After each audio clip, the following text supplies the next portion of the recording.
Have you ever thought about like how the universe is like one giant computer program? Yeah. You know, Yeah. I mean, all these like super intricate laws of physics and everything. It's like it's all balanced so perfectly. Right. It's almost as if it's like running on code.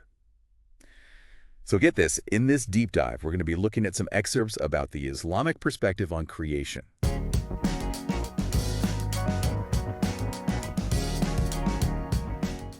Hey, ChatGPT, is the universe just a giant computer program running on code? What about the intricate laws of physics? Surah Mulk 67:3-4. He who created 7 heavens in layers. You do not see any in the creation of the most merciful any inconsistency. So return your vision to the sky, and look again and again. Your vision will return to you humbled while it is fatigued. Cleophy, that's a fascinating question. The idea that the universe could be akin to a giant computer program is often discussed in the context of digital physics and simulation theory. Here are some key points to consider. Simulation hypothesis. This theory suggests that advanced civilizations might create simulations of their ancestors, and we could be living in one of those simulations. The notion raises questions about reality and existence.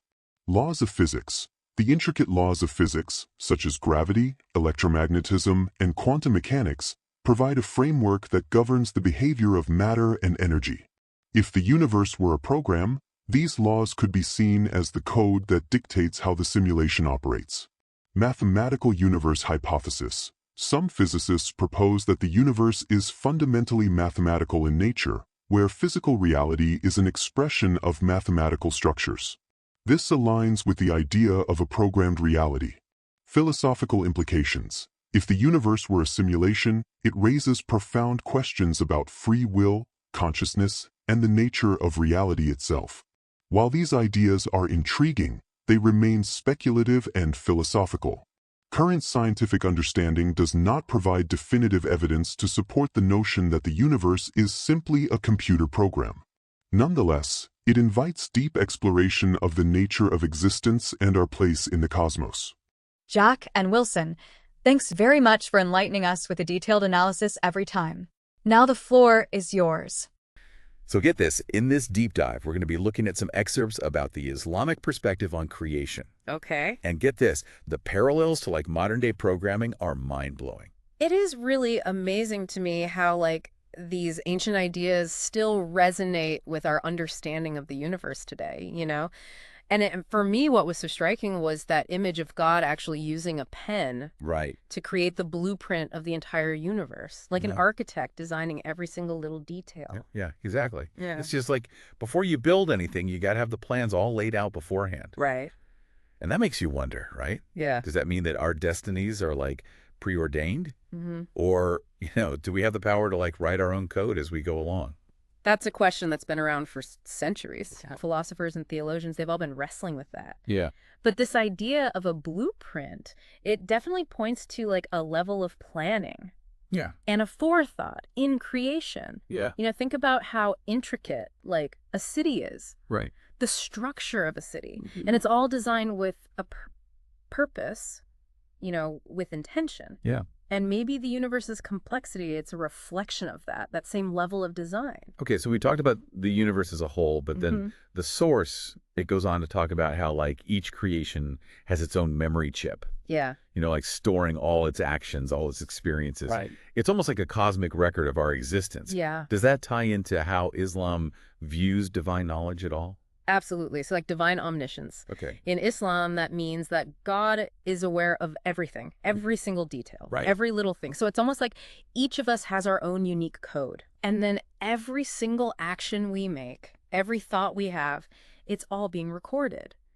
And it really makes you think about this whole idea of individual accountability. Right, exactly. Yeah. If everything is known by God, Yeah. how does that affect the choices that we make? Right. How does that affect our actions? Yeah. And yeah, it really is kind of a heavy concept It is. to wrap your head around. Yeah, it makes you really think about those, late night internet searches. Yeah. But okay, so before we totally spiral into like a complete existential crisis here, Right. the source goes on to talk about the Quran. Okay. And the Quran's claim to be inimitable. Right. It's almost like, Hey, try to create something like this, I dare you. yeah. And that challenge has stood for centuries. Right. And, it's a very core belief in Islam that the Quran is the word of God, Okay. revealed to the Prophet Muhammad. Right. And this whole idea of the Quran being inimitable, it really does underscore, its divine origin and its importance as guidance for, all humanity. So, okay, we have the blueprint of the entire universe, but now we're talking about the Quran being like a blueprint for life itself. Exactly. Think of it this way. The teachings in the Quran, they're like architectural plans for building like a fulfilling and meaningful life. Right. It provides a framework for moral conduct. Okay. Spiritual growth, social harmony. Right. For example, the Quran, it emphasizes, values like honesty and compassion and justice. Right. And those are all like foundational elements in constructing a righteous life. So it's not just about, following rules blindly, but understanding the deeper purpose behind them. Exactly. Like, like understanding why a building needs like a really strong foundation. Right. But even with like the best blueprints, Yeah. sometimes things still go wrong. Right. And the source goes on to talk about how like human nature often leads us to stray from the divine blueprint. Oh, yeah. It's that age-old struggle, our imperfections as humans. Yeah. And the desire to actually live a righteous life.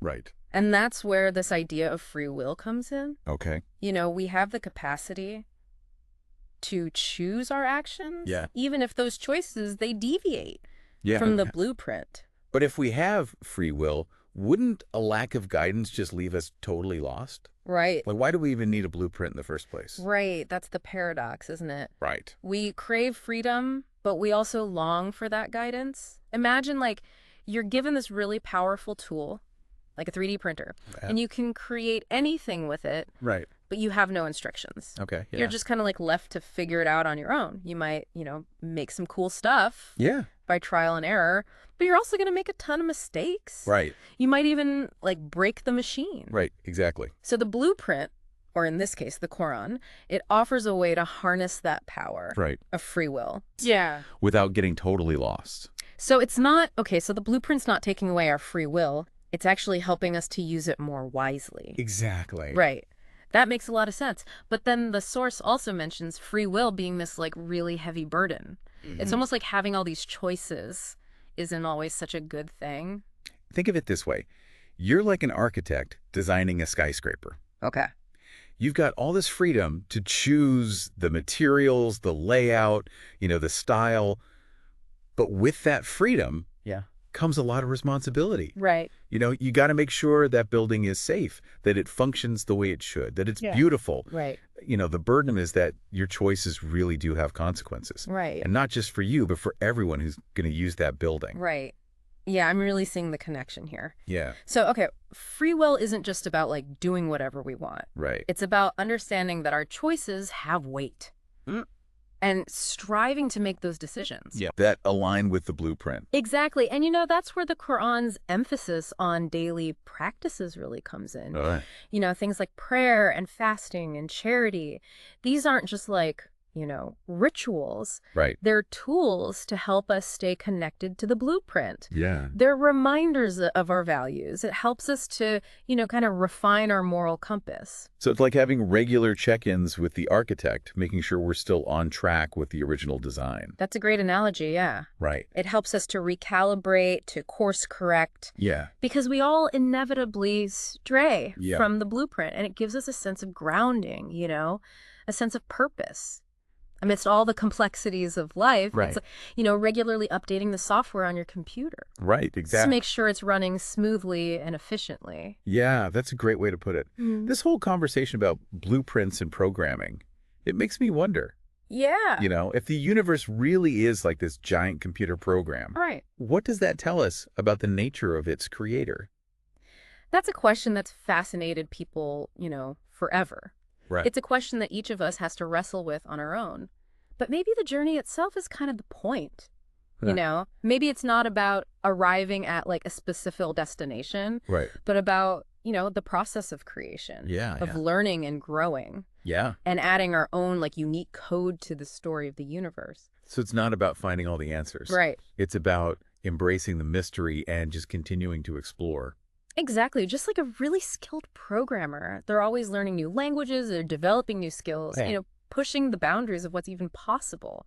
And we should approach life like that. Right. With that same curiosity, Yeah. that same sense of wonder, and that willingness to embrace, what we don't know. So we're all kind of like beta testers Yeah. in this grand experiment, Yeah. helping to debug, refine the program as we go. What a great way to put it. And who knows, maybe someday we'll even get to, meet the programmer, Right. give our feedback directly. Right. Exactly. But until then, we keep exploring the code, writing our own lines, contributing to, the beauty and complexity of it all. So much to think about here. This has been like an amazing journey so far. We've explored this intersection of ancient wisdom Yep. and modern technology, Right. connecting divine creation and computer programming Mm. in ways that I never would have imagined. It really does feel like we've unlocked a whole new way of looking at things. But I got to ask you, Mm-hmm. if we're all part of this, huge cosmic program, Right. what's the ultimate goal? Like, what is the divine programmer, trying to achieve here? That's the question, right? Yeah. That's the question that, has echoed throughout like all of human history. Wow. And it's a question that every single one of us has to kind of grapple with on our own journey, personal journey. But, maybe the journey itself is actually the point. Mm. What if it's not about reaching like a specific destination, Okay. but about the process of creation, Mm. of learning and growing and, adding our own unique code to the story of the universe. So it's not about finding all the answers. Yeah. It's about embracing the mystery Yeah. and continuing to explore. Exactly. Just like a skilled programmer Right. who's always learning new languages and developing new skills, pushing the boundaries of what's possible. We should approach life that way, Right. with that same curiosity, that sense of wonder, that willingness to just embrace the unknown. So we're all like beta testers Yeah, in this grand experiment, that's it. Yeah. helping to debug and refine the program Right. as we go. And who knows, maybe someday we'll even get to meet the divine programmer, Right. and give our feedback directly. Yeah, exactly. But until then, we keep exploring the code. We keep writing our own lines. We contribute to, all the beauty and complexity of it all. This has been, oh man, so much to think about. This has been an amazing journey. It has, yeah. We've explored like the nature of divine creation, Yeah. the implications of free will. Right. We even imagine the universe as like this giant computer program. Right. It's incredible. It is really, it's amazing how these, ancient ideas, Yeah. they still connect with us today. They still resonate. Yeah. And I think through all of this, we've gained a deeper understanding, of how everything's connected. Right. And how important it is to live with a purpose. Right. To live with intention and, to remember that there are just these boundless possibilities Yeah. when we approach life with an open mind and a thirst for knowledge. Absolutely.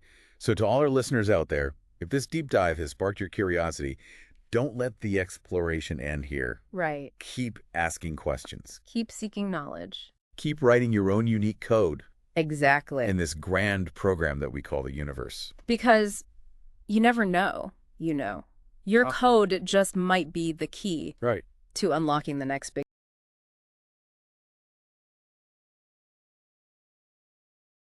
Thank you for joining us for today's podcast. I hope you've gained some valuable insights. If you're a truth seeker, yearning for divine light and ready to step out of darkness, now is your moment. The truth is that Allah is the one and only creator of the universe. He has sent over 124,000 messengers and prophets to guide humanity, starting with Adam and culminating with the final messenger, Prophet Muhammad, peace be upon them all. If you resonate with this message, you might be ready to embrace Islam. Simply recite the Shahada, the Islamic declaration of faith. For further support, feel free to join our WhatsApp group. You can send us a private message there. The link is in the video description. Don't wait until it's too late. We look forward to connecting with you soon.